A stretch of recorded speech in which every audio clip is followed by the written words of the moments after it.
Bertemu kembali bersama saya, Rizka Putri. Mari kita bersama-sama mendukung dan berharap Presiden Jokowi mengeluarkan amnesti kepada seorang dosen di Aceh yang saat ini sudah dihukum pidana karena berani mengkritik rektor di kampusnya.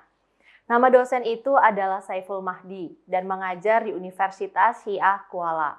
Sejak 2 September, Saiful sudah mendekam di penjara Aceh. Dia dinyatakan bersalah dengan tuduhan mencemarkan nama baik kampusnya. Padahal yang ia lakukan adalah sekedar mengkritik kampusnya karena ia curiga ada ketidakberesan dalam proses penerimaan pegawai. Itu adalah hak asasi manusia yang dilindungi oleh konstitusi. Karena itu, kita harus bersama membelanya. Mahfud MD menyatakan telah mendengar permohonan amnesti yang diajukan istri Saiful. Mahfud akan segera memproses permohonan ini secepatnya. Menurutnya, permohonan amnesti dalam perkara ini layak dikabulkan. Kasus Saiful ini memang merupakan contoh buruk kondisi hak asasi manusia dan kebebasan berpendapat di Indonesia.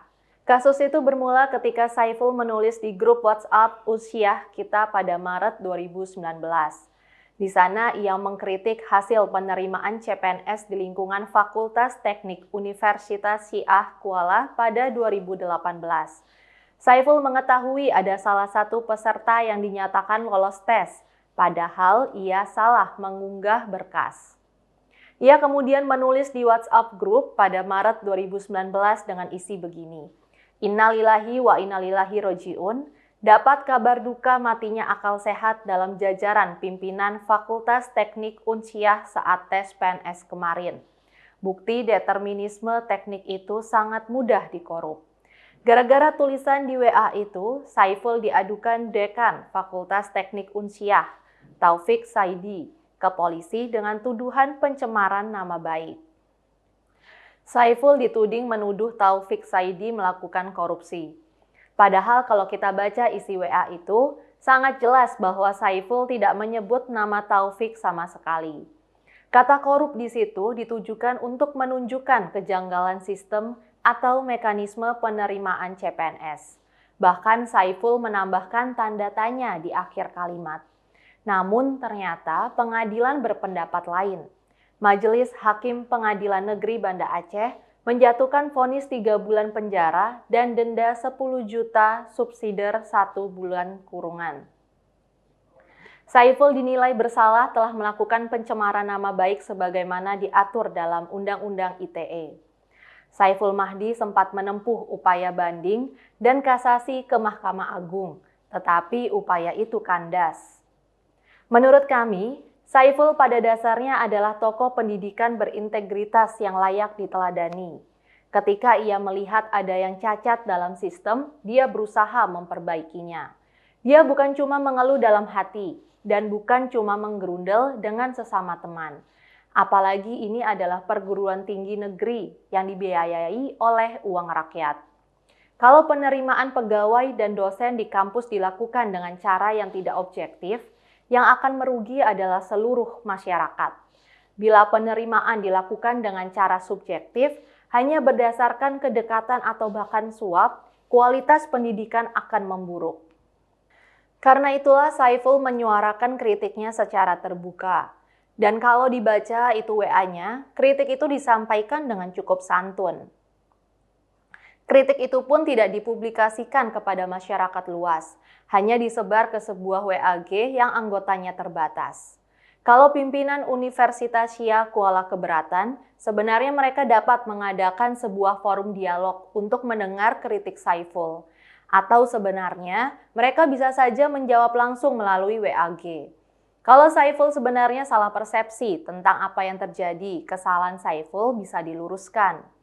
Bila memang ternyata ada yang salah dalam sistem penerimaan CPNS itu, universitas bisa kemudian mengkoreksi. Intinya, apa yang disampaikan Saiful itu sebenarnya adalah hal biasa dalam rangka perbaikan sistem. Bila kritik semacam itu saja bisa membawa Saiful ke penjara, kebebasan berpendapat sepenuhnya terancam. Orang tidak akan berani lagi bicara. Kalau pihak pimpinan benar-benar korup, Para dosen akan tetap tutup mulut karena takut dengan akibat yang bisa ditimbulkan kalau mereka berani berbicara. Ini adalah ancaman bukan saja terhadap kebebasan akademik, tapi juga terhadap prinsip pengelolaan pemerintahan yang bersih. Kualitas Saiful semakin terlihat saat ini. Selama masa hukumnya, Saiful tetap mengajar di penjara. Selaku dosen yang mengajar beberapa mata kuliah di Fakultas MIPA, Saiful tetap menuaikan tugasnya selama di penjara. Namun, sayangnya komitmen sungguh-sungguh yang ditunjukkan Saiful itu ditanggapi dengan dingin oleh Rektor Universitas Samsul Rizal. Ia mengatakan tidak akan memberhentikan Saiful Mahdi sebagai dosen di kampus itu, tapi akan mempertimbangkan bentuk hukuman lainnya. Sejauh ini berbagai dukungan sudah mengalir untuk Saiful. Seorang alumni Universitas Syiah Kuala membuat petisi di laman change.org yang berisi seruan untuk membebaskan Saiful dari tuntutan hukum. Petisi yang bertajuk Bebaskan Saiful Mahdi, Stop Bungkam Sivitas Akademika sampai Kamis 23 September 2021 telah mendapat tanda tangan sebanyak lebih dari 85.000 orang. Yang menarik, karena kasus yang menimpanya itu, Saiful Mahdi sebenarnya sempat diundang tim kajian Undang-Undang ITE dari Menko Polhukam untuk menjadi narasumber dalam penyusunan draft revisi Undang-Undang ITE.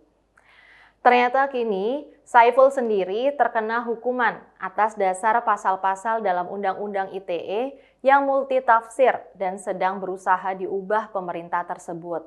Karena itu, marilah kita berharap agar Pak Mahfud bisa segera mengupayakan agar Presiden mengeluarkan amnesti untuk membebaskan Saiful dari penjara. Saiful Mahdi adalah dosen berintegritas yang justru sangat dibutuhkan oleh Indonesia. Semoga ia bisa segera menghirup udara bebas dan kembali mendidik para mahasiswa di Aceh. Pak Presiden, kami mohon, selamatkanlah Saiful Mahdi. Saya, Rizka Putri, undur diri.